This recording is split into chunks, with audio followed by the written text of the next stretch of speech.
नमस्कार प्यारे दोस्तों, आज से हम लोग अंकगणित पढ़ना शुरू कर रहे हैं।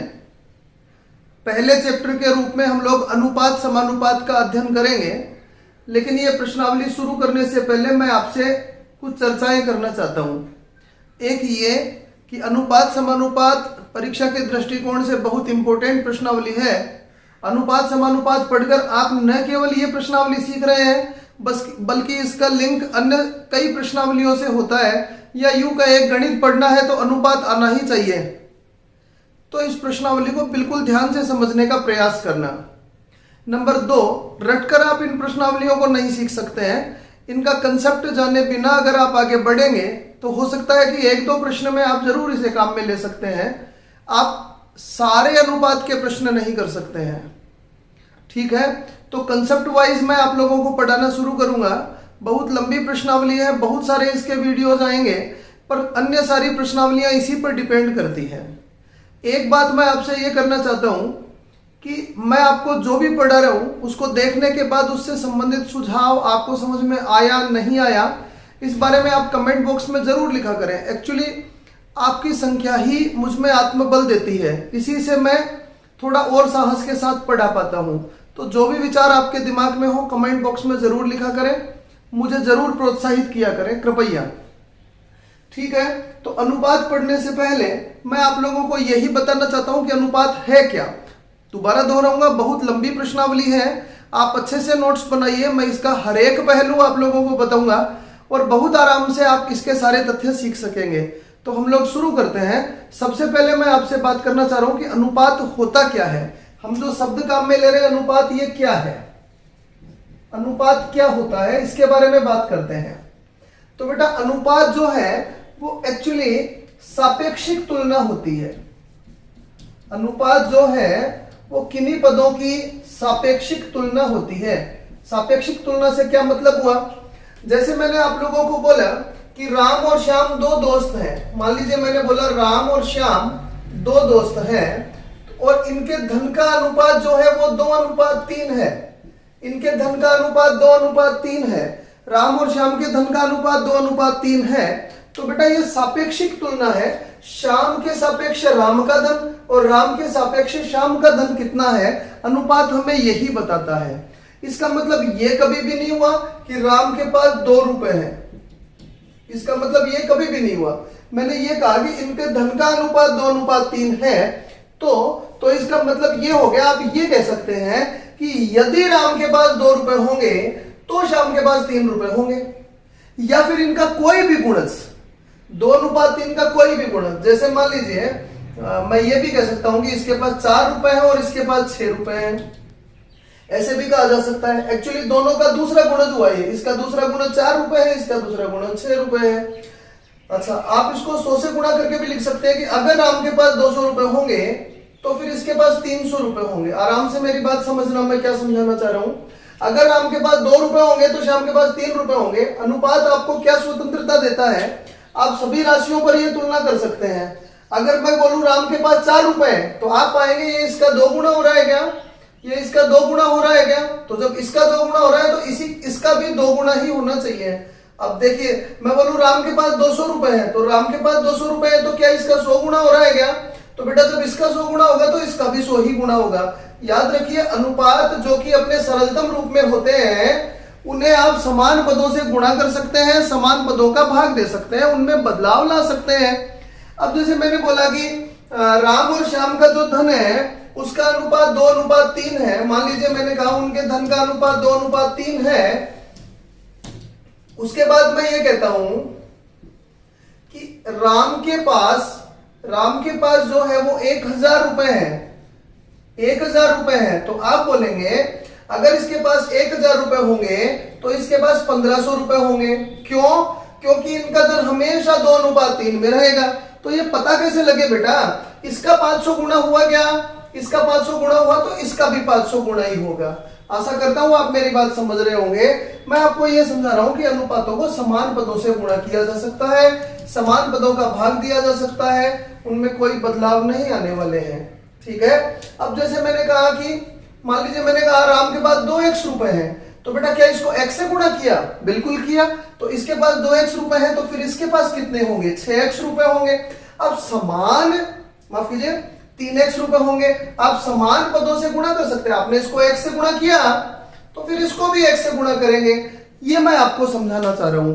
अनुपातों को आप समान पदों से गुणा कर सकते हो। मैंने आपको बताया अनुपात होते क्या है, उन्हें समान पदों से गुणा कर सकते हो, समान पदों का भाग दे सकते हो। अब अनुपातों से जुड़ी हुई छोटी छोटी बहुत सारी क्रियाएं हैं। एक एक करके एक एक वीडियो में एक एक क्रिया मैं आपके सामने रखूंगा। उससे संबंधित किस तरह के प्रश्न बनेंगे, इन सब के बारे में मैं आपसे बात करूंगा। तो आज सबसे पहली क्लास में हम लोग अनुपात मर्ज करना सीखेंगे। अच्छा, जब हम कल दूसरी क्लास में जाएंगे तो इसके और बड़े रूप में आपके सामने रखूंगा। पर पहले एक बार हम लोग बिल्कुल निम्न स्तर से शुरू करते हैं ताकि आप ठीक से समझ पाए। तो बेटा पहला प्रश्न हम लोग शुरू करने जा रहे हैं, ध्यान से सुनिएगा। और मैं इस प्रश्न में आपको बताना चाहता हूं अनुपात कैसे मर्ज किए जाते हैं। आप बिल्कुल आराम से चीजों को सुनना, नोट जरूर करना। अगर कोई भी बात समझ में नहीं आए कमेंट बॉक्स में लिखिए, जरूर बताऊंगा मैं उसके बारे में। देखिए पहला प्रश्न ले रहे हैं, यदि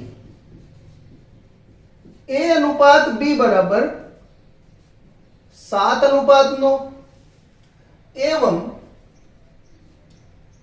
b अनुपात c बराबर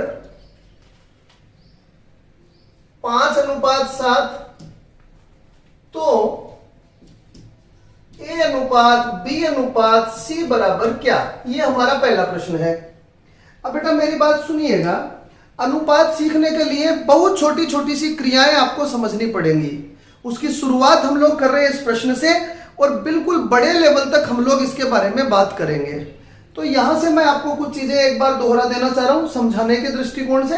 आप बहुत जल्दी इसको कर पाएंगे। आप अभी केवल देखिए तरीका नंबर 1। अभी थोड़ी देर पहले मैंने आप लोगों को बताया था कि ये ए और बी की सापेक्षिक तुलना है और ये बी और सी की सापेक्षिक तुलना है।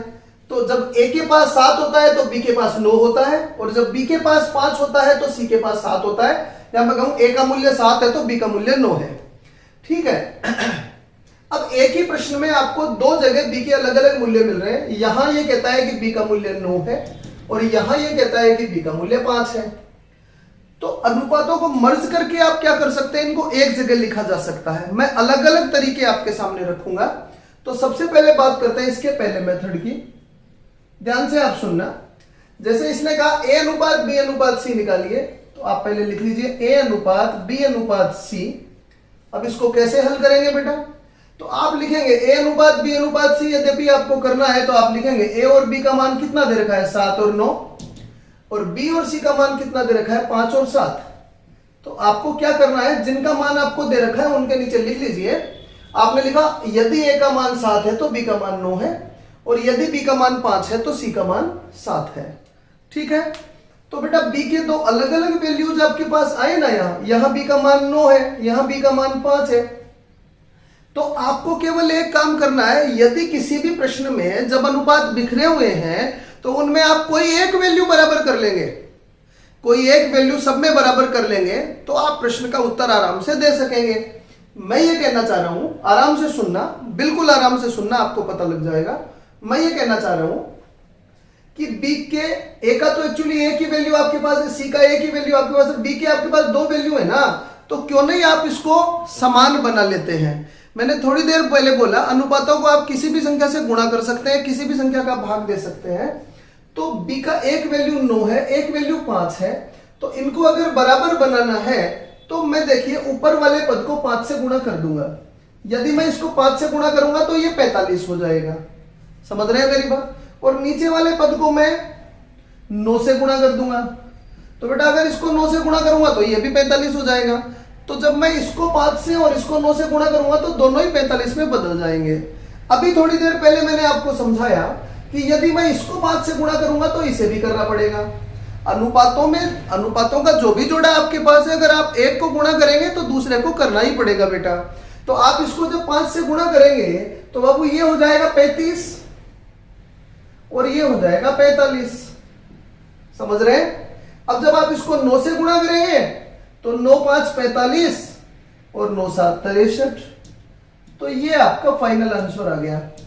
तो मैंने आपको क्या बोला, प्रश्न में जो भी मान आपको डबल दे रखा है आपको उसको समान बना लेना चाहिए। इस प्रश्न में आपको पता है कि b का मान आपके पास दो जगह आया है, तो b का मान दो जगह आया, एक 9 है एक 5 है।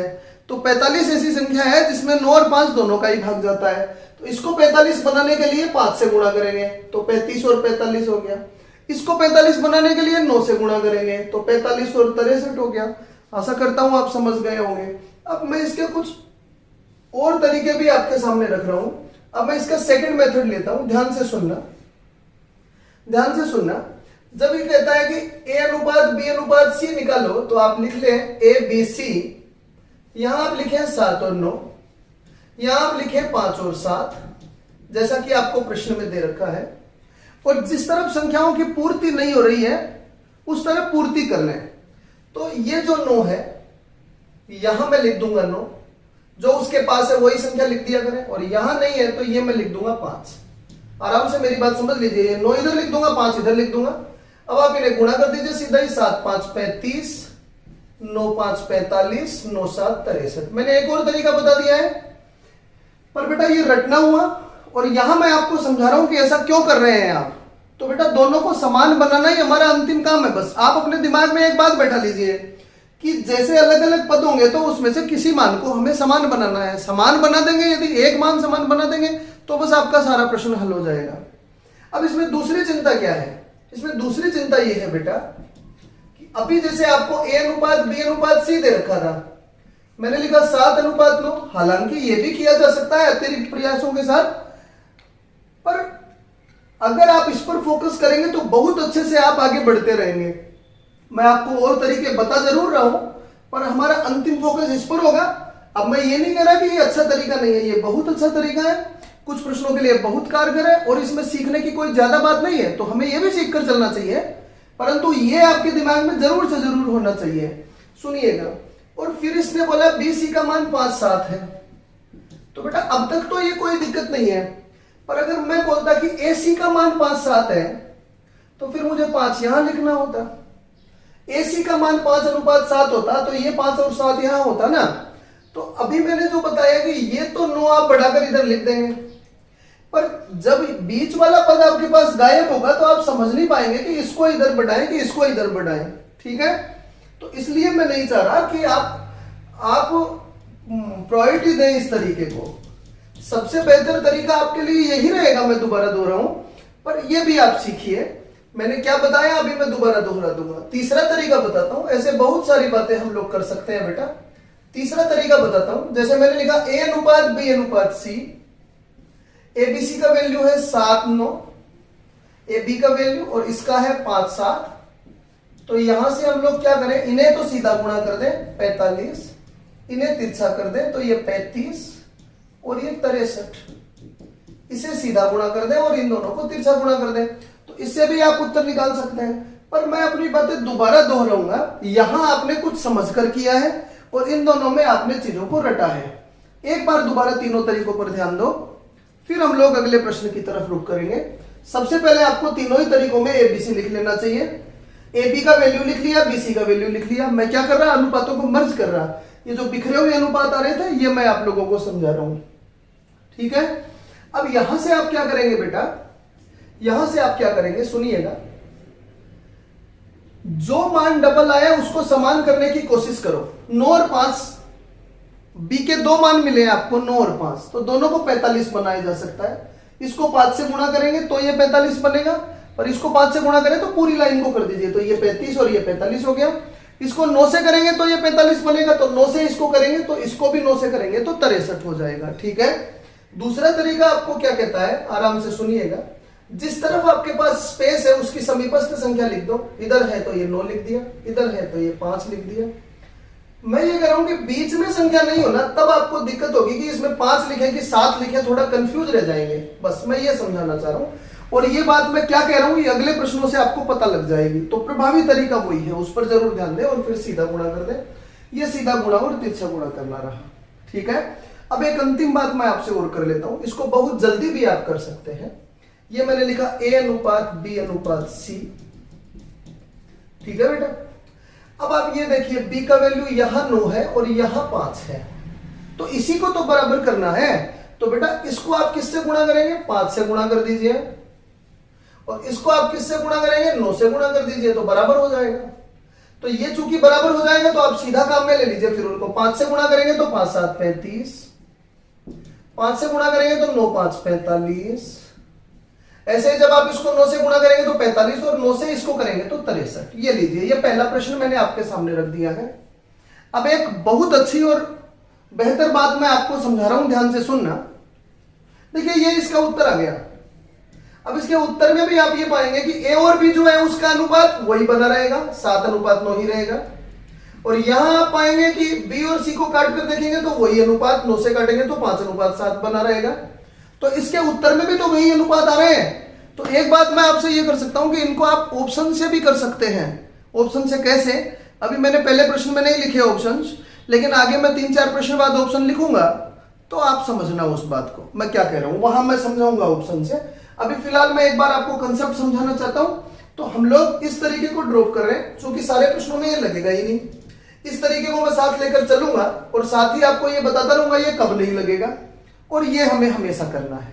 ठीक है, आइए आगे बढ़ निकलते हैं।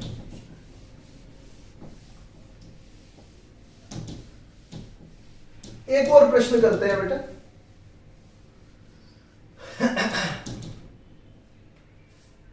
आप साथ रहिएगा इसमें। मैंने बोला यदि a अनुपात b बराबर 1:2 एवं b अनुपात c बराबर 5:3, ठीक है, तो आप क्या बोलेंगे बेटा? पहला तरीका क्या है आपके पास? आपके पास पहला तरीका है कि ABC लिख लीजिए। आप लिखेंगे 1 2 और आप लिखेंगे 5 3, ये मैंने वैल्यूज रख दी। अब आपको B के 2 वैल्यू दे रखे हैं, तो आपका काम केवल ये है कि इनको समान बनाओ। तो बेटा आप सोचिए, थोड़ा अपने दिमाग पर जोर डालिए कि अगर आप 2 को 5 से गुणा करेंगे तो ये 10 बन जाएगा, और अगर आप 5 को 2 से गुणा करेंगे तो ये भी 10 बन जाएगा। तो बेटा आपने कहा कि इसको 5 से गुणा करने की बात कर रहे हैं हम, तो 5 से गुणा करेंगे तो पूरे को करना पड़ेगा ना, ये 5 और 10 हो गए। और इसको जब आप 2 से करेंगे, इसको जब आप 2 से गुणा करेंगे तो 5 दूनी 10 और 3 को करेंगे तो 6। तो ये आपका फाइनल आंसर आ गया। और बेटा एक बार ये पकड़ में आ गया तो इसमें कोई ज्यादा समय नहीं लगने वाला है, बहुत जल्दी आप ये कर सकते हैं। ठीक है, दूसरा मैं आपको बता रहा था, मैंने लिखा a अनुपात b अनुपात c, तो इसमें आप लिखे 1 2, इसमें आप लिखे 5 3, और जैसा मैं आपको कह रहा हूं ये 2 इधर आ गया और 5 इधर आ गया, तो यहां से इसको हल करेंगे तो ये हो गया 5, ये हो गया 10 और ये हो गया 6। तो वही तो आंसर हो गया सेम। ठीक है, तीसरा तरीका मैं ड्रॉप कर रहा हूं, एक प्रश्न में मैंने आपको बता दिया है। अब सर क्या इसको ऑप्शन से कर सकते हैं? बिल्कुल कर सकते हैं, लेकिन ऑप्शन अभी थोड़ी देर बाद काम में लेंगे हम। ठीक है बेटा, तो मैंने आपको बताया कि कैसे। पहले तरीके में आप कर क्या रहे हो? पहले तरीके में आप ये कर रहे हो कि b का एक वैल्यू तो 2 है और b का एक वैल्यू 5 है, तो दोनों तरफ b का वैल्यू सेम करेंगे। तो इधर 5 से गुणा करूंगा तो 10 हो जाएगा, तो दोनों को करना, और इधर 2 से गुणा करूंगा तो 10 हो जाएगा, पर दोनों को करना, तो आपका उत्तर आ जाएगा। ठीक है, अब तीसरे प्रश्न की तरफ चलते हैं। तीसरे प्रश्न की बात करते हैं।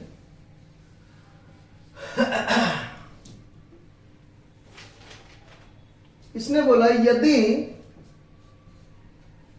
P अनुपात Q बराबर 2:3 एवं P अनुपात R बराबर 4:5, तो प्रश्न है P अनुपात Q अनुपात R बराबर क्या? ठीक है, ये वाला प्रश्न हम लोग करने जा रहे हैं। बेटा बिल्कुल निचले स्तर से मैं आपको बताना शुरू कर रहा हूं और दोबारा दोहरा रहा हूं, इसके बिल्कुल ऊंचे स्टैंडर्ड तक मैं आपको ले चलूंगा। हाँ, ये बहुत लंबी क्लास है, पर इसकी अप्रोच हर प्रश्नावली में है। फिर आप जब प्रतिशतता पढ़ेंगे तो भी आपको इसकी जरूरत पड़ेगी, लाभ वाली पढ़ेंगे तो भी इसकी जरूरत पड़ेगी, आगे आप मिश्रण पढ़ेंगे, मिश्र समानुपात पढ़ेंगे, आयु पढ़ेंगे, साधारण ब्याज, चक्रवृद्धि ब्याज, समय तथा कार्य, समय चाल दूरी, तो इसकी अप्रोच बहुत गहरी है। हर प्रश्नावली में अनुपात एक अप्रोच रखता है, तो इसको ठीक से समझने की कोशिश करना। ठीक है, ये वाला क्वेश्चन करते हैं। आपको 2 पद दे रखे बेटा, ये जो है वो मैं समझाना चाह रहा था इतनी देर से आपको, कि जैसे मैंने लिखा P अनुपात Q अनुपात R, तो PQ का वैल्यू दे रखा 2:3, और पी आर का वैल्यू दे रखा 4:5। ठीक है, ठीक है। दूसरे तरीके में, पहले तरीके से तो आप बहुत आराम से इसको कर सकेंगे। दूसरे तरीके में क्या है बेटा कि आप यहां तो ये बोल देंगे कि ये 3 लिख देंगे, यहां आप बड़े कंफ्यूज रहेंगे कि ये 4 इधर लिखूं कि 5 इधर लिखूं। अब इस पर भी आपके कई एक्सक्यूज होंगे, सर मैं ऐसे घुमाकर लिख दूंगा, पी को बीच में लिख दूंगा वगैरह वगैरह। बेटा जरूरत ही नहीं है कोई, इसका असली कंसेप्ट जो है वो जानिए, फिर ये जो हम लोग रटने की बातें कर रहे हैं उसकी जरूरत ही नहीं है। तो असली कंसेप्ट क्या है कि ये 2 आपको अनुपात दे रखे हैं, इन दोनों अनुपातों में पी की वैल्यू तो 2 बार आई, पी की वैल्यू 2 बार आई, तो इसको बराबर कर दीजिए।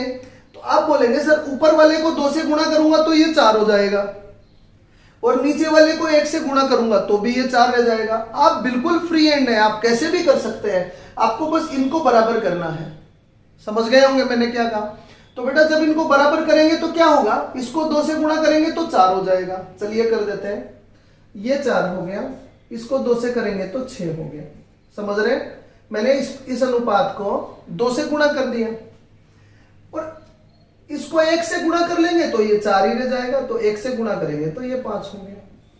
दोबारा समझ लीजिए, इसको 2 से गुणा करेंगे तो ये 4 हो जाएगा, इसको 1 से गुणा करेंगे तो ये 4 ही रह जाएगा। हमें तो केवल बराबर करना है ना। अब कई बच्चे क्या करते हैं, यूं भी बात कर लेते हैं, ऊपर वाले को 4 से गुणा किया, नीचे वाले को 2 से गुणा किया। हाँ कर सकते हैं आप, फिर बाद में सरल करते रहिएगा। तो मैं बिल्कुल प्रभावी बात बता रहा हूं, समझिए। मैं ये कह रहा हूं कि इन दोनों को बराबर करना है, और आप बिल्कुल फ्री हैंड हो, कैसे भी बराबर कर दीजिए, कैसे भी। तो आप बोलेंगे इसको 2 से गुणा करने पर ये 4 बन जाएगा, इसको 1 से गुणा करने पर ये 4 बन जाएगा, पर पूरी लाइन को करना है। तो ये आ गया आपका 4, 6, 5। मैं जो समझा रहा था वो ये है कि अभी जो हम लोग पिछले तरीके में बात कर रहे थे कि समीपस्थ पद लिख देंगे, तो यहां आप बड़े कंफ्यूज रहेंगे कि इधर 4 का भी समीपस्थ है, 5 का भी है, तो किसको लिखा जाए। तो आप थोड़ा कंफ्यूज रहेंगे। तो ये वाला तरीका अगर आप जानेंगे तो आप बेटर कर सक रहे होंगे। ठीक है, मैंने बता दिया। फिर भी आपको जो तरीका पसंद है आप उससे कर सकते हैं। अब हम लोग बात करते हैं नंबर 4 की। अच्छा, मैंने ये बिल्कुल नहीं कहा कि वो तरीका ठीक नहीं है, वो बिल्कुल ठीक तरीका है, बिल्कुल अच्छा तरीका है। ठीक है, लेकिन अगर आपको सारे प्रश्न जानने हैं तो कंसेप्ट जानना जरूरी है, न कि रटना। अब हम बात करते हैं 4th क्वेश्चन की। देखते हैं क्या प्रश्न है। ठीक है, यदि A अनुपात B अनुपात C बराबर 2:3:5 एवं A अनुपात D बराबर 7:3 हो, तो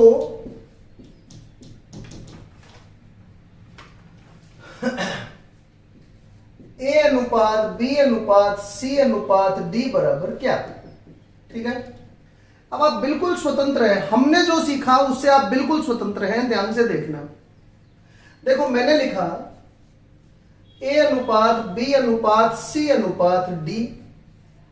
ओके, अब ABC का वैल्यू हमें दे रखा है 2, 3, 5, 2, 3, 5, और A और D का वैल्यू दे रखा है 7 और 3। तो A का वैल्यू यहां लिखा जाएगा और D का वैल्यू यहां लिखा जाएगा। आशा करता हूं आप समझ गए होंगे, आशा करता हूं आपको पता लग रहा होगा। तो आप पाएंगे ऐसा करने पर कि एक मान आपको डबल मिलेगा। तो एक मान आपको डबल मिलेगा, जरूर ध्यान से देखना आप मेरी बात, ध्यान से सुनना मेरी बात, मैं क्या कह रहा हूं। देखो A का मान डबल मिला है, तो आपका बस इतना सा काम है कि इसको समान करो।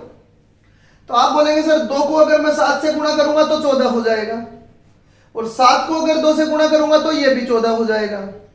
तो आप यही तो कहना चाह रहे हैं कि इसको 7 से गुणा करूंगा तो 14 होगा, और इसको 2 से गुणा करूंगा तो 14 होगा। तो ये आपको समान करना है, ये आपको समान करना है। तो आप क्या करेंगे, पूरी लाइन को करेंगे बेटा। इसको जब आप 7 से गुणा करेंगे तो ये हो गया 14, ये हो गया 21, और ये हो गया 35। और जब आप इसको 2 से गुणा करेंगे तो 7 दूनी 14 और 3 दूनी 6। तो ये आपका फाइनल आंसर आ गया 14, 21, 35, 6। मैंने आपको समझा दिया है। ऐसे कुछ प्रश्न आपकी किताबों में दिए गए मिलेंगे। ये प्रश्न बार बार एग्जाम में आता है, इसको ठीक से समझना जरूरी है आपके लिए। दोबारा जरूर करना आप ये। ठीक है। अगला 5th क्वेश्चन करते हैं, या फिर बेटा इसको आप ऑप्शन से भी कर सकते हैं, जरूर ध्यान रखना। चलिए 5वें प्रश्न से मैं आपको बताता हूं ऑप्शन कैसे काम में लिए जाते हैं। 5वें प्रश्न से हम लोग बात करते हैं ऑप्शन कैसे काम में लेंगे। मैंने कहा यदि A अनुपात B बराबर 3:4, B अनुपात C बराबर 8:10 और C अनुपात D बराबर 15:17, तो A अनुपात B अनुपात C अनुपात D बराबर क्या। ठीक है, मैं आपको अलग अलग 3 तरीके बताऊंगा। अब आपका प्रश्न है कि सर हमें कौन सा सीखना है, तो बेटा आपको तीनों ही सीखने हैं, तीनों पर ही ध्यान देंगे आप। पहला ऑप्शन है हमारा 9:12:15:17। दूसरा ऑप्शन है 9:15:17:12। तीसरा ऑप्शन है 9:17:12:15। और चौथा ऑप्शन है 9:15:12:17। ठीक है, तो ऑप्शंस के अकॉर्डिंग आप कैसे क्वेश्चन कर सकते हो पहले मैं ये भी बता रहा हूं, और फिर इसके बेसिक पैटर्न भी मैं आपको समझाऊंगा, तो जरूर ध्यान से देखें। देखिए मैं बार बार दोहरा रहा, बिल्कुल सरल चर्चाओं से हम लोग ये शुरू कर रहे हैं, लेकिन बेटा ये नींव होती है उस प्रश्नावली की जो आपको सीखनी है। तो जब नींव मजबूत होगी तो ही आप अच्छी इमारत का निर्माण कर सकेंगे। तो इसकी हर एक छोटी बात जो मैं बोल रहा हूं, जब मैं कहता हूं इसको इस तरीके से सीखें, तो आपके दिमाग पर प्रेशर आना चाहिए इस बात का कि हाँ हमें ऐसे सीखना है, तो आप बहुत बेहतर तरीके से आगे कर सकेंगे। आइए शुरू करते हैं। सबसे पहले मैं आपको बताता ऑप्शन से कैसे कर सकते हैं। तो बेटा देखो, इसने बोला A अनुपात B बराबर 3:4, तो A अनुपात B हमेशा ही 3:4 रहेगा, चाहे वो जिस भी पोजीशन में जिस भी ऑप्शन में है। तो यहां मैं चेक करता हूं, ये सब ABCD के ही तो अनुपात दे रखे हैं, ये बेटा ये A B C और D तो है ये। तो मैं ऑप्शन में चेक करता हूं, इनमें A अनुपात भी 3:4 होना चाहिए। तो आप इसमें चेक करेंगे, आप बोलेंगे नहीं है, इसमें तो 3:4 नहीं है बेटा, ये तो 3:5 हो रहा है। इसको काट के देखेंगे तो ये कभी 3:4 नहीं हो सकता, ये भी नहीं है, ये भी नहीं है, तो केवल यही तो है जो 3:4 में है। आपका उत्तर आ गया। अब आप मुझे बोलेंगे सर अगर सारे ऑप्शन में ये 3:4 होता तो सब में ही 9:12 लिखा होता, तो फिर बेटा हम लोग BC को चेक कर लेते। तो BC को जब चेक करेंगे तो ये 4:5 होना चाहिए। BC जो है वो 4:5 होना चाहिए। अभी चेक करने की जरूरत नहीं है, अभी तो उत्तर आ गया हमारा। पर मान लीजिए कि सभी में A और B समान पद होते तो BC को चेक कर लेते हैं। अगर वो भी समान होते तो CD को चेक कर लेते।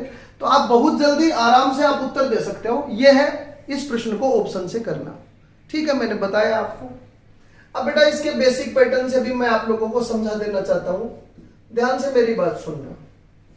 देखो मैंने लिखा A अनुपात B अनुपात C अनुपात D, और मैं इनकी वैल्यूज रखूंगा यहां। तो मैंने लिखा A और B की वैल्यू तो 3, 4 है, फिर B और C की वैल्यू 4, 5 है, और फिर C और D की वैल्यू 15 और 17 है। 15 और 17 है। क्या मेरी बात समझ रहे हैं? तो बेटा जहां जो कमी पड़ रही है, जिस मान की कमी पड़ रही है, बस आपको वो नोट कर देना है। तो इसके इधर कौन आएगा बताइए 4, और इसके इधर कौन आएगा 4, बढ़ा दीजिए बस उसको। इसके इस तरफ कौन आएगा 4, और इधर कौन आएगा 5, और इधर कौन आएगा ये 15, और यहां कौन आएगा बेटा 15। ठीक है, आप मेरी बात समझ गए होंगे। आप इनको सीधा गुणा कर सकते हैं, और अगर ये कट रहे हैं तो आप इनको काट भी सकते हैं। अर्थात मैं क्या कहना चाह रहा हूं, देखिए ये इसमें 3 है, परंतु दूसरी लाइन में यहां कट सकता है, यहां कट सकता है, इस लाइन में 3 नहीं कटता है। मेरी बात समझिएगा, 3 यहां है, इसमें भी 3 का भाग चला जाए, हर लाइन में होना चाहिए तो ही काटेंगे। ये 3 है, इसमें नहीं कट सकता, माफ कीजिए इसमें कट सकता है 3 से, ये भी 3 से कट सकता है, पर इसमें कोई भी पद 3 से कटने वाला नहीं है, तो 3 से नहीं काटे। तो हम 4 से देखते हैं। तो बेटा 4 इसमें भी है, इसमें भी है, इसमें भी है और इसमें भी है, तो 4 को मैंने काट दिया। अब बेटा मैं 5 देखता हूं। 5 देखिए आप, इसमें काटेंगे तो ये हो गया 3, इसमें काटेंगे तो 3, इसमें ये पूरा कट गया और इसमें ये पूरा कट गया। आप सारे काट सकते हैं ऐसे। तो यहां से आप क्या बोलेंगे बेटा, 3 3 9, यहां से आप क्या बोलेंगे 4 3 12, यहां से आप क्या बोलेंगे 15 और यहां से आप क्या बोलेंगे 17। आशा करता हूं आपको समझ में आ गया होगा, यही आपका आंसर है। ये दूसरा तरीका मैंने आपको बता दिया। एक बार और देख लीजिए मैं क्या कहना चाह रहा हूं आपको। एक बार और देख लीजिए मैं क्या कहना चाह रहा हूं। देखिए ए और बी का वैल्यू है 3 4, बी और सी का वैल्यू है 4 5 और सी और डी का वैल्यू है 15 17। ठीक है, मैंने ये लिख दिया। अब आप क्या करेंगे, अब आप क्या करेंगे, ध्यान से सुनिएगा मेरी बात। अब आप क्या करेंगे, इन पदों की पूर्ति करेंगे। 4 है तो यहां 4 लिखेंगे, 5 है तो 5 लिखेंगे, 4 है तो इधर 4 लिखेंगे, ये 15 है तो यहां भी 15 और यहां भी 15। ठीक है, अब अगर कोई सब पदों में है तो आप उसको काट सकते हैं। आइए हम लोग बात करते हैं। देखिए आप आ रहे 4 सब में है, ये मैंने 4 काट दिया। 3 से बेटा ये कट सकता है, ये कट सकता है, ये कट सकता है, पर इसमें ऐसा कोई पद नहीं है तो 3 से नहीं काटेंगे। 5 से ये कट सकता है 3 बार, ये कट सकता है 3 बार, ये कट जाएगा पूरा, ये कट जाएगा पूरा। अब गुणा करेंगे तो ये हो गया 9, ये हो गया 4 3 12, इसमें बचा ही 15 है और इसमें बचा ही 17 है। तो ये आपका फाइनल आंसर आ गया। और क्या सर इसको वैसे कर सकते हैं जो आप बता रहे थे, 2 पदों को समान करके? बिल्कुल कर सकते हैं। वो तो बेटा मूल तरीका वही है इस प्रश्न को करने का। तो और प्रश्न में मैं आपको उस बारे में भी बताता रहूंगा। ठीक है, अब अगले प्रश्न की तरफ हम चलते हैं। ध्यान लगाना आप सभी, मैं दोनों तीनों तरीके आपके सामने रख रहा हूं, बहुत अच्छे से मैं आपको समझाने की कोशिश कर रहा हूं। आप ध्यान लगाइए, ठीक से सीखने की कोशिश करिए, मिटा नहीं होगा। अगला क्वेश्चन देखते हैं, 6th नंबर क्वेश्चन है। लिसन, हमारा प्रश्न है कि यदि A अनुपात B बराबर 1 अनुपात 2, B अनुपात C बराबर 3 अनुपात 4, C अनुपात D बराबर 2 अनुपात 3 एवं D अनुपात E बराबर 3 अनुपात 4 हो, तो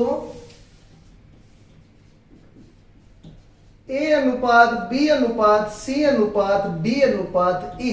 अच्छा, ये वाला प्रश्न पूरा करने के बाद भी आप कृपया स्किप नहीं करें, वीडियो को देखें। मैं एक और बात यहां आपको समझाना चाहूंगा, ध्यान से सुनना।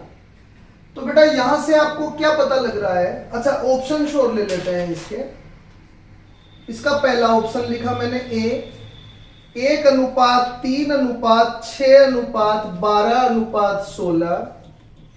B लिखा हम लोगों ने 2 अनुपात 4 अनुपात 6 अनुपात 9 अनुपात 16।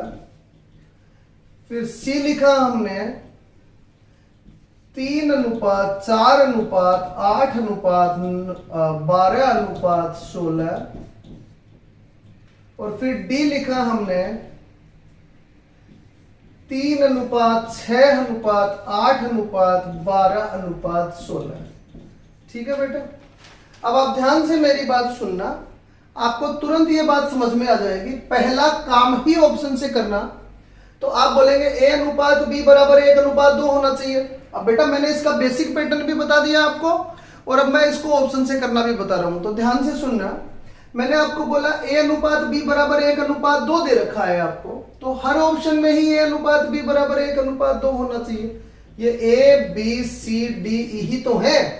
तो आप देखेंगे यहां तो 1 अनुपात 2 हो ही नहीं रहा, तो ये आपका उत्तर नहीं है। अब यहां देखेंगे कि इसको काटेंगे तो 1 अनुपात 2 हो सकता है, तो ये आपका उत्तर हो सकता है। अभी है या नहीं है ये और ऑप्शंस देखेंगे तब पता लगेगा। फिर 3 4 ये भी 1 अनुपात 2 नहीं है, और 3 और 6 में भी 1 अनुपात 2 हो सकता है। बेटा देखो, इसको भी काटेंगे तो 1 अनुपात 2 हो सकता है, इसको काटेंगे तो भी 1:2 हो सकता है। तो ठीक रहा कि आगे की बात भी आप इससे समझ लेंगे। सही सा प्रश्न आ गया है ये। A/B बराबर 1:2 होना चाहिए, इसमें नहीं है, इसमें नहीं है, परंतु इन दोनों में है। अगला पद उठा लीजिए, B और C में 3:4 का अनुपात होना चाहिए। तो यहां देखो ये B और ये C है, तो क्या इनमें 3:4 का अनुपात है? बिल्कुल नहीं है। क्या इनमें 3:4 का अनुपात है? बिल्कुल है। आप 2 से काट के ये 3 ये 4 हो गया, तो ये आपका उत्तर आ गया। तो पहला तरीका ही ऑप्शन से करना है। अब मैं आपको दूसरा तरीका बता देता हूं। दूसरे तरीके में आप क्या करेंगे, आप लिखेंगे ABCDE, तो यहां आप लिखेंगे 1 2, फिर BC का वैल्यू लिखेंगे 3 4, फिर CD का वैल्यू लिखेंगे 2 3, जिनकी जो वैल्यू है वहां लिख दी है, और फिर D का वैल्यू लिखेंगे 3 4। आप समझ रहे हैं मेरी बात? ठीक है। तो जैसा कि मैं कह रहा हूं, बस समीपस्थ संख्या आगे लिखते जाइए। तो बेटा इसकी पूर्ति करेंगे तो 2, इसका समीपस्थ भी 2, और इसका समीपस्थ भी 2, इसका समीपस्थ 3, इसका समीपस्थ 4 और 4, इसका 2 और 2, और इधर 3, और यहां 3 3 3। आशा करता हूं आप मेरी बात समझ गए हैं। अब हम लोग इसको काट के देख लेंगे, सब में होगा तो कट जाएगा। बेटा एक की तो जरूरत ही नहीं है, 3 चेक कर लेते हैं। तो बोलूंगा 3 इसमें है, इसमें है, दिख रहा है आपको, इसमें है, इसमें है, और इसमें भी है, इसलिए मैंने 3 काट दिया। अब हम 2 देखते हैं बेटा, तो मैं बोलूंगा 2 इसमें है, इस लाइन में भी, इसमें भी, इसमें भी, इसमें भी, इसलिए मैंने 2 भी काट दिया। क्या ये 3 कटने की स्थिति में है? तो आप बोलेंगे सर इसमें है, इसमें भी है, पर इसमें अब कोई 3 नहीं बाकी है, तो ये नहीं कटेगा। तो आपको केवल गुणा करना है। तो आप बोलेंगे बेटा इनको गुणा करेंगे तो 3, इनको करेंगे तो 6, इनको करेंगे तो 8, इनको करेंगे तो 12, और इनको करेंगे तो 16। तो ये आपका फाइनल आंसर आ गया। चेक किए। आप बताइए, पता लग रहा है क्या आपको? ठीक है। तो सर फिर आप ये क्यों कह रहे थे कि ऐसे करना, ऐसे पिछले प्रश्नों में मैंने कहा कि ऐसे भरना, ये पूर्ति करना, ये पर्याप्त नहीं है। मैं अभी भी कह रहा हूं ये पर्याप्त नहीं है। क्यों नहीं है ये आप समझने की बात है। जैसे इसमें बिल्कुल अगली वैल्यू आपको मिल रही AB, फिर BC, फिर CD, फिर DE। यद्यपि कहीं यूं हो जाता कि यहां A और E की वैल्यू दी गई होती, तो फिर इसमें आपको दोबारा प्रॉब्लम होती। तो फिर बेसिक पैटर्न ठीक है, कर लिया हमने जल्दी। बेटा मैंने इससे भी जल्दी बता दिया आपको, ऑप्शन से करना कर लिया है हम लोगों ने जल्दी। फिर मैंने दूसरा रास्ता बता दिया, ये भी आपको आना चाहिए और करना भी चाहिए, इससे कोई नहीं मना कर रहा है आपको। पर बेसिक पैटर्न जानना बहुत जरूरी है, क्योंकि जब वो जानेंगे तभी अनुपात को आप आत्मसात कर पाएंगे, तभी आपको चीजों का पता लगना शुरू होगा। तो यहां से मैं बोलूंगा A अनुपात B अनुपात C अनुपात D अनुपात E, और मैं इसके बेसिक पैटर्न से आपको मिलवाता हूं। थोड़ा बड़ा जरूर है, मैंने कहा भी नहीं इससे करो, आप ऑप्शन से कर दीजिए ना, पर इसको जानना जरूरी है। तो ये देखो AB का वैल्यू 1 2 है, मैंने रख दिया है यहां। BC का वैल्यू 3 4 है, ठीक है, मैंने यहां रख दिया। बेटा एक बार में केवल 2 ही पद हल करना बस। तो AB का वैल्यू रख दिया, BC का वैल्यू रख दिया, और अब इनको हल करते हैं। ठीक है, तो हल करना शुरू करते हैं। तो बेटा ये समान B का मान डबल बार आया ना, तो इसको समान कर लीजिए। तो आप बोलेंगे ऊपर वाले को 3 से गुणा कर दीजिए, तो ये 6 हो जाएगा। इसको 3 से गुणा करेंगे तो ये 3 और ये 6 हो जाएगा। इसको 2 से कर दीजिए, 2 से करेंगे तो ये 6 हो गया और ये 8 हो जाएगा। आशा करता हूं आपको पता लग गया। ये तो मैंने आपको पहले प्रश्न में ही समझा दी ये बात, तो प्रश्न को बढ़ाइए मत, बस इतना ही कर लीजिए। फिर क्या करें सर? फिर बेटा ये 2 पद रख लिया, अगला रख लो, CD की वैल्यू रख लो 2 और 3। ठीक है, अब यहां समझने की बात क्या है, यहां C का वैल्यू 2 बार आया है बेटा, इसको बराबर कर लो। तो ऊपर वाले को 1 से गुणा करो, ये 8 रह जाएगा। नीचे वाले को 4 से गुणा करो, ये भी 8 हो जाएगा। तो ऊपर वाले को जब 1 से गुणा करेंगे तो ये 3, ये 6 और ये 8 हो गया। और इसको जब आप 4 से गुणा करेंगे तो 4 दूनी 8 और ये 4 3 12 हो गया। आशा करता हूं आपको समझ में आ रहा होगा। मैं बहुत धीरे धीरे आपको इसलिए बता रहा हूं कि आप ठीक से जान पाए, खुद समझ पाए क्या हुआ। पहले मैंने बोला 2 पद रख लो, इनको हल कर लिया, फिर एक और पद रख लिया, और वही काम जो मान डबल आ रहा है उसको बराबर कर दो बस। 2 पदों को मर्ज करने का एकमात्र तरीका यही होता है। 2 पद अलग अलग है, 2 आनुपातिक पद अलग अलग दे रखे हैं आपको, उनको मर्ज कैसे कर सकते हैं? उनमें से किसी एक को समान कर लो, फिर एक साथ काम में ले सकोगे आप उनको। तो यही कर रहे हैं। यहां इस बात को दोबारा समझना, अब बेटा डी की वैल्यू आपको 3 4 दे रखी है, तो डी के नीचे 3 और ई के नीचे 4 आएगा कि नहीं आएगा? बिल्कुल आएगा। अब आप क्या बोलेंगे? अब आप ये बोलेंगे कि सर इसको बराबर करना है, तो इसको बराबर करने के लिए आप क्या करें? नीचे वाले को 4 से गुणा कर दो, ये भी 12 हो जाएगा। ऊपर वाले को 1 से गुणा कर दिया, तो 1 से गुणा करेंगे तो ये 3 6 8 और 12 हो गया ऊपर वाला पद। तो बेटा इसको करेंगे ना तो इसकी पूरी लाइन को करना पड़ेगा, याद रखो। 3 को भी, 6 को भी, 8 को भी, 12 को भी। इसको 4 से किया तो इसको भी 4 से कर दीजिए, तो वही 3 6 8 12 16, 3 6 8 12 16 आपका उत्तर आ गया। तो यही मैं आपको समझाना चाह रहा था। अब यहां से मैं आपको, ठीक है ये प्रश्न तो हो गया, पर मैं एक अतिरिक्त ज्ञान आप लोगों को यहां देना चाहता हूं। यहां आप ध्यान से सुनना मेरी बात।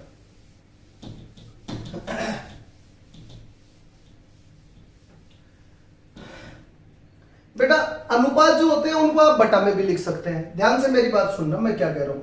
तो ए अनुपात बी को मैं ए बटा बी लिख सकता हूं, बी अनुपात सी को मैं बी बटा सी लिख सकता हूं, सी अनुपात डी को मैं सी बटा डी लिख सकता हूं, और डी अनुपात ई को मैं डी बटा ई लिख सकता हूं। ठीक है।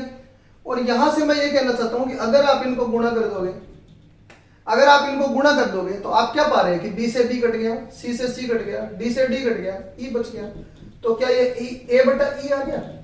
यदि आप सारे अनुपातों को गुणा कर रहे हैं तो क्या ए बटा ई आ गया? क्योंकि बीच वाले सारे कट जाएंगे। मेरी बात समझ रहे हैं आप? ए अनुपात ई आ गया। तो मैं ये कहना चाह रहा हूं अगर आप इनको सीधा भी गुणा कर दोगे ना सबको, तो पहला पद और अंतिम पद का अनुपात आ जाएगा। समझे मैंने क्या बोला? अगर आप इनको सीधा भी गुणा कर दोगे तो पहले और अंतिम पद का अनुपात आ जाएगा। अब आप बोलेंगे सर अगर ए और डी चाहिए तो फिर बेटा अंतिम पद डी रख लो, ई पर मत जाओ। इसको जब हल करेंगे तो ए बी से बी कट गया, सी से सी कट गया, तो ए अनुपात डी उत्तर आ गया। ठीक है, तो ऐसा आप गुणा कर सकते हैं। मैंने आपको बता दिया मैं क्या कहना चाहता हूं। मैं क्या कहना चाहता हूं, जैसे मेरा प्रश्न है ए अनुपात बी बराबर 2 अनुपात 3, बी अनुपात सी बराबर 1 अनुपात 2, और सी अनुपात डी बराबर 4 अनुपात 5। ठीक है। और फिर मैं आपको बोलूं कि ए अनुपात डी बराबर क्या। तो पहला मेथड तो क्या है कि जो अभी मैंने आपको सरल करना सिखाया ना पहले, कि ए अनुपात बी अनुपात सी अनुपात डी निकालो। पहले तो उससे ए बी सी डी निकालो और फिर उसमें से ए और डी का उत्तर दे दो। दूसरा मेथड क्या है, ए से लेकर डी तक के सारे पदों को पहला ए मानते हुए अंतिम डी मानते हुए गुणा कर दो, तो बी से बी कट जाएगा, सी से सी कट जाएगा बेटा, तो ए और डी बच जाएगा। तो इनको जब आप गुणा करेंगे तो देखो 2 से 2 कट गया, तो इधर तो बच गया 4 और इधर बच गया 15। तो बस यही आपका उत्तर आ गया। ये ए अनुपात डी का उत्तर निकालना हुआ। ए अनुपात डी, ए अनुपात ई, पहले के साथ अंतिम का अनुपात निकालना हुआ। तो सबको बटा में लिख के गुणा कर सकते हैं आप। ठीक है। 6 प्रश्न मैंने आपको बता दिए और इनमें होने वाली हर तरह की बात भी मैंने आपके सामने रख दी है। अब मैं आपसे यहां एक छोटी सी बात और करना चाह रहा हूं कि अनुपात जब बटा में लिखे होते हैं तो उनके बारे में क्या समझ हमें होनी चाहिए। जैसे मैंने बोला कि त्रिभुज की 3 भुजाएं जो हैं उनमें 1/2 अनुपात 1/3 अनुपात 1/4 का अनुपात है। मैंने कहा एक त्रिभुज की 3 भुजाओं की लंबाइयों का अनुपात 1/2, 1/3 और 1/4 है। तो बेटा ये अनुपात गलत नहीं है, ये अनुपात बिल्कुल सही है। ये अनुपात बिल्कुल सही है, पर इसमें कैसे बदलाव लाने चाहिए वो मैं भी बताऊंगा। ठीक है। एक प्रश्न में और लिख लेता हूं। मैंने बोला 2 पेड़ हैं, उनकी लंबाइयों का अनुपात 2/3 अनुपात 5/6 है। ऐसा मैंने लिख दिया। तो बेटा ये अनुपात तो एकदम सही है, पर अनुपात जो है वो अपने सरलतम रूप में होने चाहिए। इस फॉर्म में उनको समझना ही मुश्किल हो रहा है। तो एक बात आप ध्यान से सुन लीजिए और याद रखिएगा हमेशा कि अनुपात कभी भी बटा में नहीं होना चाहिए। मैं ये नहीं कह रहा कि होता नहीं है ना, ये रहा आपके सामने। मैं ये कह रहा हूं कि होना नहीं चाहिए। तो हो तो क्या करें सर, उसको बदल लीजिए, उसको बेसिक फॉर्म में बदल लीजिए। बताता हूं, एक तरीका बताता हूं। इनको क्रॉस कर दीजिए तो आप बोलेंगे 6 दूनी 12 और 5 ती 15। 6 दूनी 12, 5 ती 15। तो यहां से आप इसको हल करेंगे तो ये हो जाएगा, 3 से काटेंगे तो 4 अनुपात 5। ठीक है सर, ये तो बहुत अच्छी बात है, बस क्रॉस कर दीजिए, अनुपात बदल गया। हाँ बेटा बदल गया, ये अच्छी बात है, पर जब तक अनुपात 2 हो तभी तक। जब ज्यादा हो, जैसे इसमें हो, तो फिर किन्हें क्रॉस कर दें, या क्रॉस करके तो हम बढ़ा लेंगे काम। तो फिर क्या, एक तरीका और बता देता हूं। जैसे ये 2/3 और 5/6। अब मैं ये नहीं बोल रहा बेटा आपको कि क्रॉस वाला मत सीखो, सीखो ना, सीखो, कर ही लिया हम लोगों ने तो, पर प्रभावी ये है, इसको जरूर सीखो। माफ कीजिए, वो सीख लिया, अच्छी बात है, पर ये सीखना जरूरी बात है। क्या इसका हर 3 है क्या, इसका हर 6 है क्या? एक ऐसी संख्या से, आप ही ने तो बोला था थोड़ी देर पहले कि अनुपात जो होते हैं उनको किसी भी संख्या से गुणा कर सकते हैं, किसी भी संख्या से भाग कर सकते हैं, तो ये अनुपाती तो है, तो एक ऐसी संख्या से क्यों नहीं गुणा कर दे कि इनका हर खत्म हो जाए? तो 3 और 6 का भाग 6 में जाता है ना, तो 6 से गुणा कर दो बेटा। 6 से गुणा करोगे तो ये 2 आ गया और ये कट गया, तो 2 2 4 और 5 एकम 5, तो ये आपका फाइनल आंसर आ गया। मैं आपको क्या समझाना चाह रहा हूं, कोशिश ये रखिए कि हर को खत्म करना है, हर को खत्म करना है। तो वो क्रॉस वाला जो झंझट है ना, क्योंकि मैंने तो हर तरह के विद्यार्थी को पढ़ाया है, मैंने ये भी पाया है कि कई बच्चे ये कर देते हैं, क्रॉस करते हैं, फिर करते हैं 5 3 15 और 6 दूनी 12। ठीक है, मैं अभी आपको बता दूंगा कि ऐसे नहीं लिखना चाहिए बेटा, लिखना ऐसे ही चाहिए, ये ऊपर वाली संख्या का गुणा ही पहले आए, 2 6 12, पर कौन गारंटी ले रहा है आप इस बात को हमेशा याद रख सकेंगे? तो बेसिक पैटर्न समझना बहुत जरूरी है, सीखिए ना ऐसे। मैं दोबारा समझा देता हूं, ऐसे सीखने से मना नहीं कर रहे आपको, आप कीजिए ऐसे 6 दूनी 12, 5 3 15 और 3 से काटा 4 अनुपात 5, बहुत प्रभावी है, अच्छा है भैया, पर इसके बाद समझने का है, ये बात तो आनी चाहिए, फिर आप उसको और डायरेक्ट करना चाहें तो करिए। अब जैसे 3 पद है और मान लीजिए 4 होते तो फिर मैं क्या करूं, क्रॉस करता रहूं, पहले इन दोनों को, फिर इन दोनों को, फिर इन दोनों को, फिर सबका एकीकरण मर्ज करूं, ये तो बहुत बड़ी बात हो गई। अभी हमें क्या करना चाहिए, 2 3 4 को किसी ऐसी संख्या से गुणा करना चाहिए कि हर समाप्त हो जाए। तो फिर मैं क्या करूंगा बेटा, आप बताइए, 2 3 4 का भाग 12 में जाता है, इसको गुणा किया 12, ये 12 और ये भी 12, इससे ये हो गया 6, इससे कटे तो 4 और इससे कटे तो 3, तो बेटा ये फाइनल आंसर हो गया। तो अनुपात कभी भी बटा में आए ना तो उसको बदलना आपको आना चाहिए, मैंने समझा दिया है। आइए कुछ प्रश्न करते हैं, 6 प्रश्न भी तो कर लिए हमने।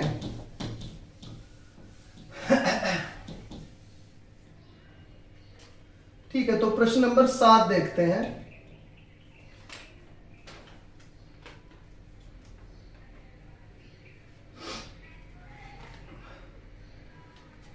प्रश्न नंबर 7 है, यदि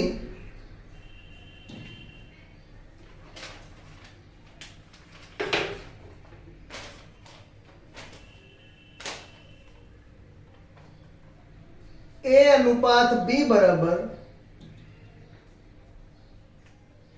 1/2 अनुपात 3/8,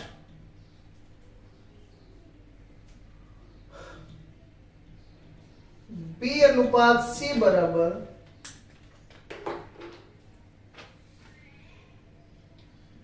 1/3 अनुपात 5/9 एवं C अनुपात D बराबर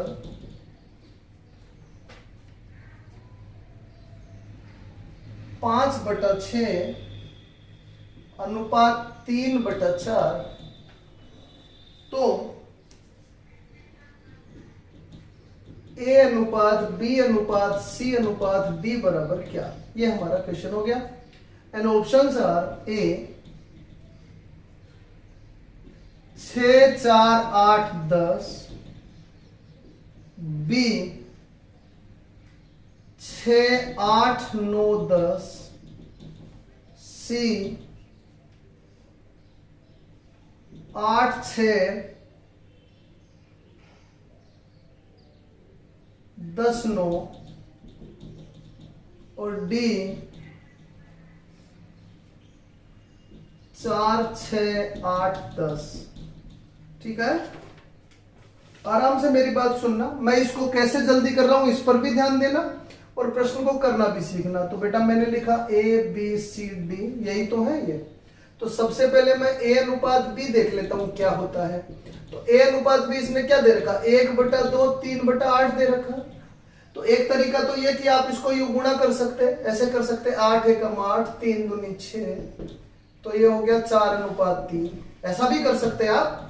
और एक तरीका ये जो आप हर प्रश्न में कर सकते हैं 1/2 3/8, तो बेटा इसको 8 से गुणा कर दीजिए, 8 से गुणा कर दीजिए तो ये कट गया 4, ये कट गया, ये 3 बच गया, तो 4 अनुपात 3। या तो ऐसी संख्या, या तो क्रॉस कर दीजिए या ऐसी संख्या से गुणा कर दीजिए जिससे हर समाप्त हो जाए। मैं किसको प्राथमिकता दूंगा, क्या समझाना चाहूंगा, ऐसी संख्या से गुणा कर रहा। क्यों? क्योंकि ये सब में लगेगा, ये सीमित प्रश्नों में लगेगा। अच्छा है, बेहतर है, पर सीमित प्रश्नों के लिए ये सब में लगने वाला है और कोई ज्यादा समय नहीं लगता बेटा। इसको 8 से गुणा करेंगे तो ये 8 कट जाएगा, ये 4 बार कट जाएगा, 4:3 आ गया।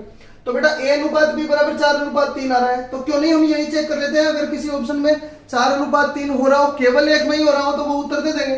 तो आप बोलेंगे ये तो 4:3 नहीं है, उत्तर नहीं है।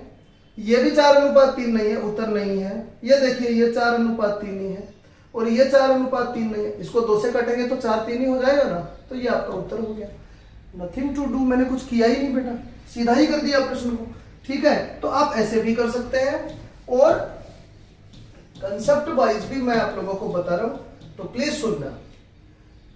उत्तर तो मैंने दे ही दिया है आपको पहले। अब मैंने कहा a अनुपात b निकाल रहे हैं यहां से, तो यहां से पता लगेगा बेटा इसको 8 से गुणा करेंगे, इसको भी 8 से करेंगे, तो ये तो हो गया 4, इसमें कट गया तो ये हो गया 3, आ गया ये। फिर आप b अनुपात c निकालेंगे, तो आप क्या करेंगे, 9 से गुणा करेंगे, दोनों को 9 से गुणा करेंगे, तो ये तो हो गया 3 और ये क्या हो गया, 9 से 9 कट गया तो 5। समझ रहे होंगे। अब यहां से c अनुपात b निकालेंगे। पहले बेटा इनको बटा से तो बदल लें, तो 6 और 4 का भाग 12 में जाता है, तो मैंने दोनों जगह 12 लिख दिया। इसको काटा 6 दूनी 12, इसको काटा 4 ती 12, तो क्या ये 10:9 हो गया। देखो 5 दूनी 10, 3 तिया 9। समान संख्या से गुणा करेंगे, फटाफट बदल जाएगा। फिर आपने क्या सीखा है, अगर ये प्रश्न है तो इतनी देर से इसी के बारे में तो बात कर रहे हैं कि ये दिया हुआ हो तो उनको मर्ज कैसे करते हैं, यही तो बात कर रहे हैं। तो यहां मैं लिखूंगा 4, यहां 3, यहां 3, यहां 5, यहां 10 और यहां 9। तो फिर क्या करेंगे बेटा, ये 3 और 3 की पूर्ति, ये 5 आ गया, ये 3 आ गया, ये 10, ये 10 आ गया। ठीक है, अब हम लोग एक काम करते हैं, पहले 3 को काट लेते हैं। 3 कट गया, 3 कट गया, 3 कट गया, 3 कट गया, काट दिया मैंने।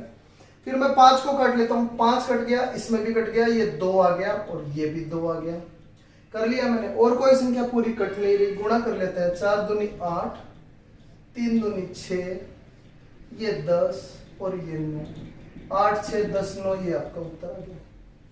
क्या आप समझ रहे हैं मैंने क्या कहा? देखिए आपको लेकर मैं बहुत सारे प्रयास कर रहा हूं, ऐसा नहीं हो मैं अकेला ही प्रयास करता रहूं, आप कुछ सीखे ही नहीं। ठीक है, प्रश्न दर प्रश्न मेरे साथ बने रहिए, मैं बिल्कुल आराम से एक एक कंसेप्ट आपके सामने रखूंगा।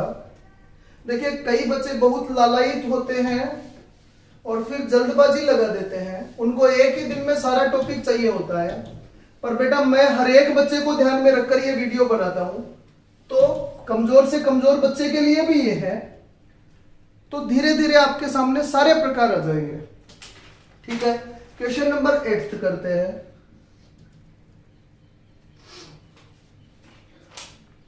इसने कहा यदि, आराम से सुनना, यदि a बटा b बराबर 7/9 एवं b बटा c बराबर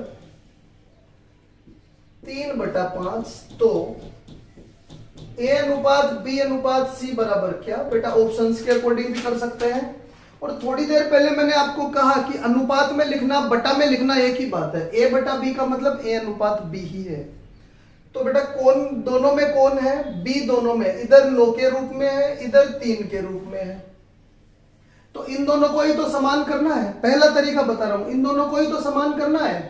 तो इन दोनों को समान करना है तो इसको तो छेड़िए ही मत, इसको 9 ही रहने दीजिए और इसको 3 से गुणा कर दीजिए तो ये 9 हो जाएगा। पर याद रखिए इसको करेंगे तो दोनों को करना पड़ेगा, मैंने पहले ही समझा रखा है। तो आपका उत्तर क्या हो गया? बस सीधा उत्तर दीजिए ना मेरे साथ, इसको तो छेड़ना ही नहीं है। तो ए बी 7 और 9 हो गए और इसको 3 से गुणा करना है तो 3 3 9 हो गए और 3 से गुणा करेंगे तो 15 हो गए। बेटा ये फाइनल आंसर रहा, समझिएगा इसको, दोबारा देखिएगा ये वीडियो अगर पता नहीं लगा। यहां से मैं बोल रहा a अनुपात b बराबर 7/9 और ये मैं बोल रहा b अनुपात c बराबर 3/5। तो बेटा ये तो कर ही रहे आप इतनी देर से, a b c मैंने लिखा, ये 7 9, ये 3 5। ओके, तो बताइए नीचे वाले को किससे गुणा करें? 3 से करेंगे तो ये बराबर हो जाएगा। ऊपर तो हो गया 7 9, इसको 3 से किया तो ये हो गया 15। 7 9 15 आपका फाइनल आंसर आ गया। जैसे भी आप करना चाहें। तो इस प्रश्न में मैंने आपको क्या बताया है कि अगर संख्याएं बटा में लिखी हुई है तो भी घबराने की कोई बात नहीं है, ये अनुपात ही है।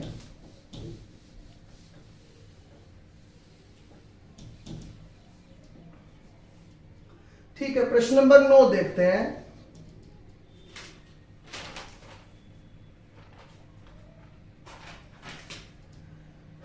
मैंने कहा यदि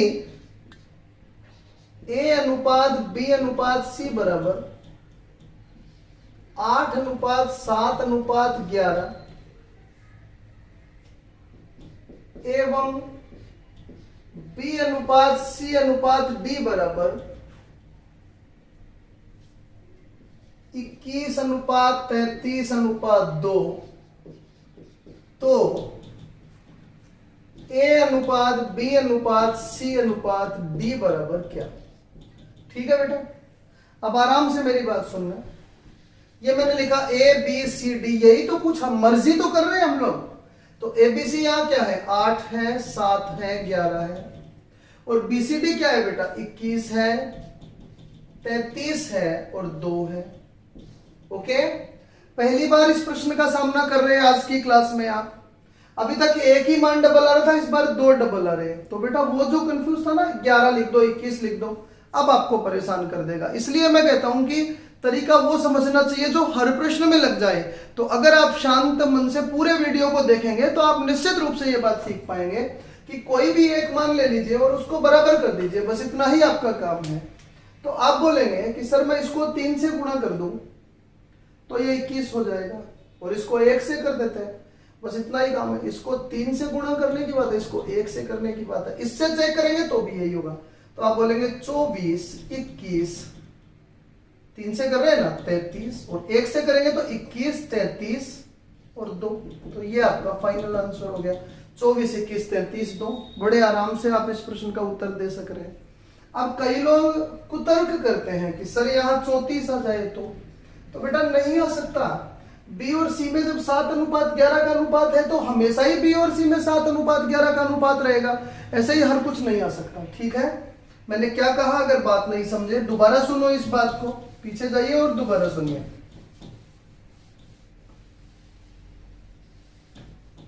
ठीक है बेटा, अब हम लोग 10वां प्रश्न करने जा रहे हैं।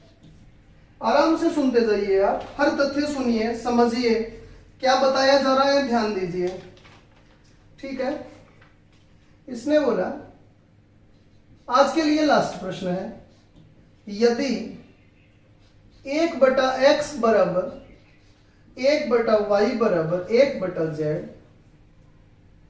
माफ कीजिए 1/x अनुपात 1/y अनुपात 1/z बराबर 2:3:4। ठीक है, तो x अनुपात y अनुपात z बराबर क्या। ठीक है, अब आप आराम से मेरी बात सुनो, कितना अच्छा प्रश्न है आप समझेंगे। ये देकर इसने x अनुपात y अनुपात z आपसे पूछा है, यही तो आपका प्रश्न है। तो आप मुझे बताइए कि अनुपातों को समान पद से गुणा कर सकते हैं, तो या तो यहाँ t लगाकर सोच लीजिए, 2t है, ये 3t, ये 4t, कुछ भी लगाकर किसी से भी गुणा करके सोच लीजिए।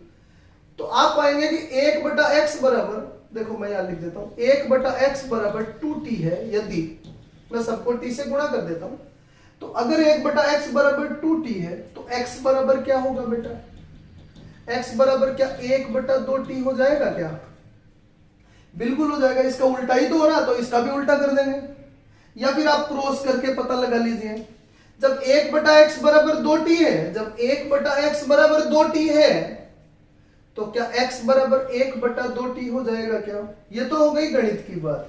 अब वह लैंग्वेज जो आप समझ पाएंगे वो बताता हूं। ये 1/x है क्या, और आपसे x पूछा है क्या, तो इसको उल्टा कर दिया ना, x/1 कर दिया ना, इसको उल्टा करके ही तो ये आया, और इसको उल्टा करके ये आया, और इसको उल्टा करके ये आया, तो इनको उल्टा करके उत्तर आ जाएगा 1/2, 1/3, 1/4।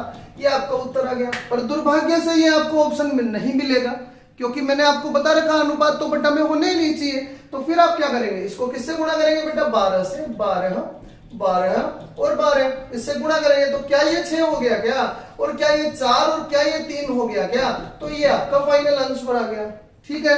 10 प्रश्न पहले वीडियो में मैंने आपको बता दिए और इस वीडियो में मैंने आपको बताया अनुपात की सामान्य समझ, अनुपातों को कैसे मर्ज करते हैं 2, और अनुपात कभी भी बटा में नहीं होने चाहिए 3। इन पर हम लोगों ने चर्चा कर ली है।